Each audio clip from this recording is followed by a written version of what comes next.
Tribuners, saya Delta Gonzales hadir kembali menyapa Anda dalam program Super Score edisi spesial Piala Dunia untuk hari Minggu 27 November. Dan laga yang akan kita bahas adalah laga dari grup F yang mempertemukan Kroasia versus Kanada. Sudah bergabung dengan saya Bang Agus Rianto, wartawan olahraga Super Bowl, dan Bang Oktora Feriawan, wartawan olahraga Tribun Jabar. Kita sapa keduanya. Halo Bang Agus, Bang Oktora. Halo, Halo, Delta, malam. Mat. Ya, oke. Tentu tetap semangat di Piala Dunia kali ini. Grup F, Kroasia versus Kanada. Bang Agus ya di sini, Kroasia justru ditahan imbang. Tidak nyana sekali, kita tidak menyana, mengejutkan sekali Kroasia yang berstatus sebagai runner-up Piala Dunia 2018 ditahan imbang oleh Maroko 0-0 di sini. Bagaimana pendapatnya Bang Agus seputar penampilan Kroasia di matchday sebelumnya? Iya, Kroasia memang tampil sangat dominan melawan Maroko ya. Penguasaan bola mereka sampai 64%. Yang kurang dari mereka hanyalah gol. Hanya gol aja yang kurang dari mereka. Itu karena mereka kurang klinis dalam penyelesaian akhir. Itu pun diakui oleh Modric ya. Modric mengatakan bahwa mereka harus lebih klinis dalam upaya mengubah peluang menjadi gol. Ya, selain itu kalau menurut Zlatko Dalic, pemain-pemain Kroasia itu kurang berani untuk menyerang karena mereka takut serangan balik dari Maroko. Oke, jadi tim sekelas Kroasia pun juga masih takut kalau kena serangan balik, kalau kena counter attack dari tim sekelas Maroko saat di pertandingan pertama. Seperti itu ya Bang Agus ya? Iya. Oke, itu dari Kroasia. Bang Oktora, di sini Kanada justru mendapatkan kekalahan saat lawan Belgia dan sekarang Kanada menjadi juru kunci di grup F dengan 0 poin. Nah, bagaimana pendapatnya soal pengamatan permainan Kanada saat berjumpa dengan Belgia kemarin, Bang Oktora? Oke, kekalahan 1-0 bukan akhir dari peluang Kanada untuk lolos ke babak selanjutnya ya. Kekalahan 0 mungkin masih kalah tipis lah ya. Jadi di pertandingan terakhir nanti mereka harus bisa mengembalikan hasil minor tersebut menjadi hasil yang positif dan kemenangan diraih mereka di 2 pertandingan terakhir. Melihat performa dari Kanada menghadapi Belgia kemarin gitu ya. Kalau lihat dari skor memang Belgia ini cukup bisa mengimbangi lah ya. Cukup bisa mengimbangi dari Belgia. Mereka kebobolan pun di menit akhir babak pertama, artinya apa, konsentrasi di biasanya itu pertandingan itu di babak di menit awal, menit akhir di setiap babaknya itu biasanya itu menjadi kelemahan dari sebuah tim ya. Nah, karena memperbaiki itu mereka harus fokus mulai dari menit pertama hingga menit ke 90 mereka harus tetap fokus menghadapi Kroasia yang notabene runner up Piala Dunia 2018 Rusia ya. Kanada saya kira sih harus bisa mendisiplinkan pemain belakang mereka ya, mendisiplinkan pemain belakang mereka, kemudian mencoba untuk melakukan counter attack karena kita tahu kolektivitas dari Kroasia ini di pertandingan sebelumnya itu cukup luar biasa lah ya. Jadi saya kira sih di pertandingan selanjutnya lini belakang harus lebih disiplin, lebih rapat lagi, menutup ruang gerak dari pemain Kroasia untuk melakukan syuting jarak jauh. Begitu.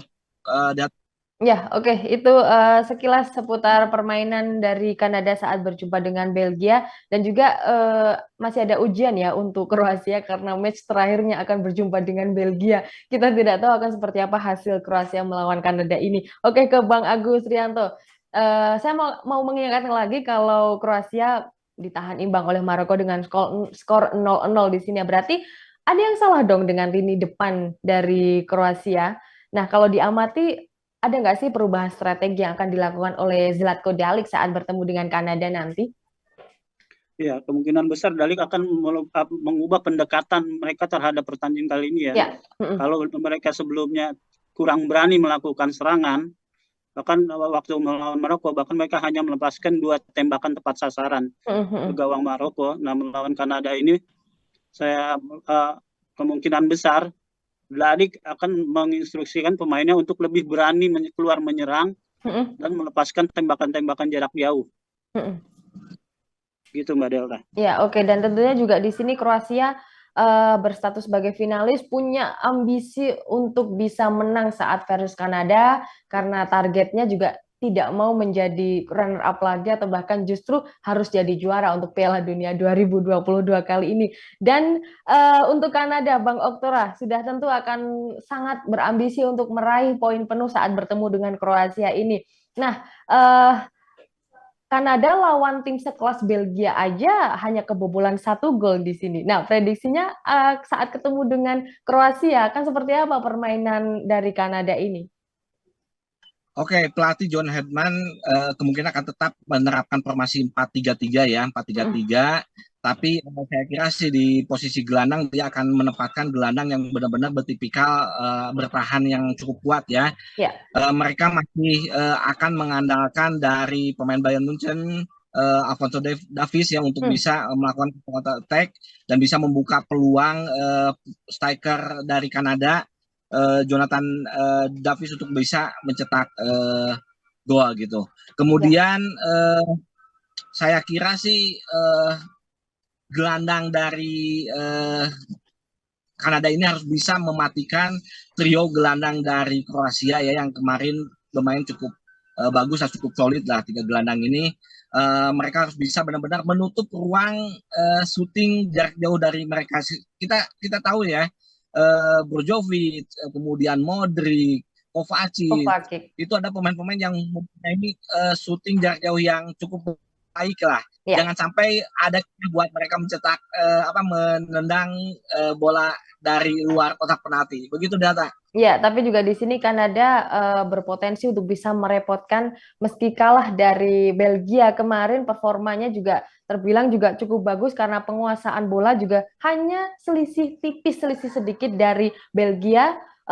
Di sini kemarin Kanada memiliki ball possession sebanyak 46, cukup bagus dalam sebuah permainan, apalagi lawan Belgia kan ya. Oke, Bang Agus, pemain kunci timnas Belgia, maksud saya pemain kunci timnas Kroasia seperti apa? Mungkin bisa bedah squad dari kiper, back, gelandang maupun penyerang. Kalau saya lihat pemain kuncinya tetap Luka Modric ya. Ya. Di tengah dia menjadi pemain kunci. Meski usianya sudah 37 tahun, tapi visi permainannya dia masih bagus dan permainan semakin lebih taktis melalui umpan-umpannya. Ya. Ya, jadi tetap dipegang oleh Luka Modric. Ya. Kemarin apalagi juga dia didukung sama Brozovic sama Kovacic ya. Ya, tentunya ya itu trio gelandang yang sangat mematikan dari Kroasia. Meskipun usia sudah 37 tahun, tapi juga waktu melawan Maroko tetap menjadi player of the match ya. Ini luar biasanya Luka Modric, jangan pensiun dulu lah ya. Siapa tahu Ballon d'Or masih bisa diraih. Oke, Bang Oktora, kalau ya. Jadi juara dunia Ballon d'Or milik Modric lah. Oke, saya setuju lah, enggak apa-apa ya. Sejauh Modric masih di Real Madrid juga saya tidak apa-apa.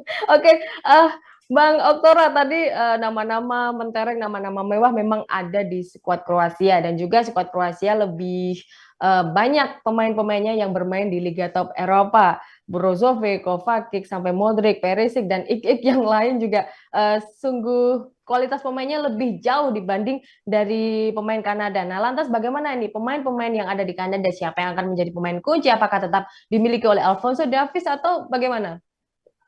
Oke, pemain kunci tetap ya. Alphonso Davies ini akan menjadi pemain kunci dengan pergerakan baik itu di sisi kiri ataupun nanti berubah posisi kanan. Saya kira pemain 23 tahun asal klub Bayern Munchen ini akan menjadi pemain kunci dari permainan timnas Kanada ya, dengan caps 35, kemudian sudah mencetak 12 gol, pemain bertinggi 183 cm ini saya kira akan tetap menjadi andalan dari timnas Kanada. Apalagi jika pelatih John Hedman bisa jeli menempatkan si Alphonso Davies ini lebih ke depan ya, pemain menggantung di lini pertahanan Kroasia. Jadi nanti pemain belakang ketika mendapatkan bola, pemain gelandang mendapatkan bola, bolanya akan terus mengarah ke ruang pergerakan dari Alphonso Davies ini. Begitu. Ya, oke. Jadi nilai plus dari Alfonso Davies ini karena dia sudah merumput di Liga Top Eropa yakni bersama Bayern Munchen di Bundesliga Jerman. Dan tentunya prediksi skornya di sini untuk pertanyaan terakhir Bang Agus berapa ini untuk Kroasia Kanada? 2-1 untuk Kroasia. 2-1 untuk Kroasia dan Kroasia diharapkan bisa meraih poin penuh dalam laga ini. Bang Oktora, berapa ini? Saya kebalikannya ya, saya 2-1 untuk Kanada. Justru malah mendukung Kanada di sini ya. Waduh, luar biasa ini. Menang Kanada berapa? 2-1, Bang. Betul, 2-1 untuk Kanada. Ya, tidak apa-apa.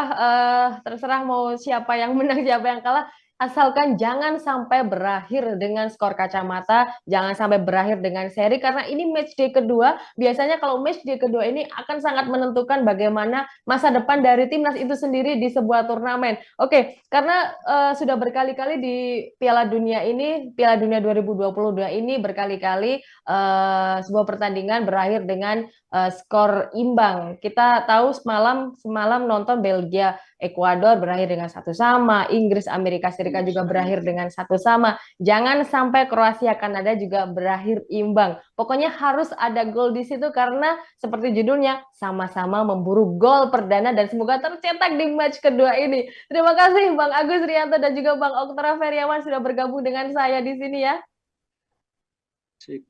Ya, terima kasih. Sampai jumpa di ulasan berikutnya. Tribuners, jangan lewatkan program Super Score edisi spesial Piala Dunia 2022 ini yang akan tayang di YouTube Tribunnews dan Facebook Tribunnews. Kami tayang setiap hari selama gelaran Piala Dunia, tepat 1 jam sebelum pertandingan dimulai. Saya Delta Gonzales pamit undur diri. Sampai jumpa.